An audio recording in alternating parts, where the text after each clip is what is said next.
အားလုံးမင်္ဂလာပါအခုကျွန်တော်ရှင်းပြခြင်းတဲ့အကြောင်းအရာကတော့စကားပြောမှာအသုံးများတဲ့ဝါကျလေးချက်လောက်လေ့လာကြည့်အောင်ပထမဆုံးအနေနဲ့စကားပြောမှာအသုံးများတဲ့ဝါကျလေးလေ့လာကြည့်အောင်အဲ့တော့မင်းထင်တာမှန်တယ်ဆိုရင်မင်းလုပ်နိုင်တယ်ဆိုရင် you can do what you think is right you can do what you think is right မင်းထင်တာမှန်တယ်ဆိုရင်မင်းလုပ်နိုင်တယ်ဆိုအသုံးပြုပုံပေါ့နောက်တစ်ခုကကြတော့ရပါတယ်ကိစ္စမရှိဘူးဆိုရင် never mind ဆိုအသုံးပြုလို့ရတယ်နောက်တစ်ခုကကြတော့သူကမာနာကြီးတယ်နောက်တစ်ခုစိတ်ကြီးဝင်တယ်ဆိုအသုံးလုံးပေါ့now he can make a fortune အခုသူပတ်စံနေအများကြီးရှာနိုင်တယ်ပေါ့အဲ့တော့ make a fortune ဆိုအကြေးပေကဒီနေရာမှာ fortune ဆိုတာကကန်တရားဆိုတာထက်ဒီမှာပတ်စံအများကြီးဆိုအကြေးပေမျိုးအသုံးပြုတာ you can now he can make a fortune အခုတော့သူပတ်စံအများကြီးရှာနိုင်ပြီ he's got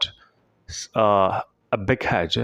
သူခုဘာဖြစ်လဲစိတ်ကြီးဝင်နေတယ်မာနာကြီးနေတယ်ဆိုအကြေးပေမျိုးပေါ့အဲ့တော့ဒီနေရာမှာအသုံးတော့မှန်မှာကျွန်တော်တို့ကပထမဆုံးရေးသွားတာဒီYou can do what you think is right မင်းထင်တာမှန်တယ်ဆိုရင်မင်းလုပ်နိုင်တယ်ဒုတိယစာကြောင်းကြည့်မယ်ဆိုရင် never mind ရပါတယ်ကိစ္စမရှိဘူးဆိုအတိတ်ပဲမျိုးနောက်တစ်ခုကကြောင့်ကျွန်တော်တို့ကစိတ်ကြီးဝင်တယ်ဆိုရင်ကျွန်တော် arrogant ကနေရာမှာကျွန်တော် big head ဆိုအသုံးလုံးအသုံးပြုလို့ရတယ်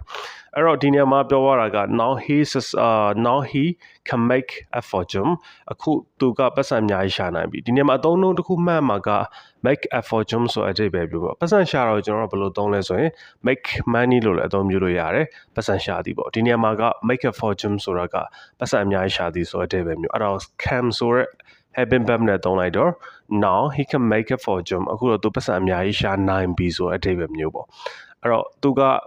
အဲ့အတွက်ကြောင့်တော့ဘာဖြစ်လဲစိတ်ကြီးဝင်နေဆိုရင် he's got a big head သူဘာဖြစ်လဲစိတ်ကြီးဝင်နေတယ်မာနာကြီးတယ်ဆိုတဲ့အတိတ်ပဲမျိုးပါဖြစ်ပါတယ်ခင်ဗျဒါဆိုရင်အခုကျွန်တော်မှတ်သားလို့ရတာဒီ make a fortune ဆိုတာကပတ်စံအများကြီးရှာပြီနောက်တစ်ခုက have a big headသူအတိတ်ပဲကျတော့မာနာကြီးတယ်နောက်တော့ကိုဂုံရမ်းယူလွန်းတယ်ဆိုတဲ့ပုံစံမျိုးနဲ့လည်းအသုံးပြုလို့ရတယ်နောက်တစ်ခုကကျကျွန်တော် never mind ကကိစ္စမရှိဘူးခုနလိုပေါ့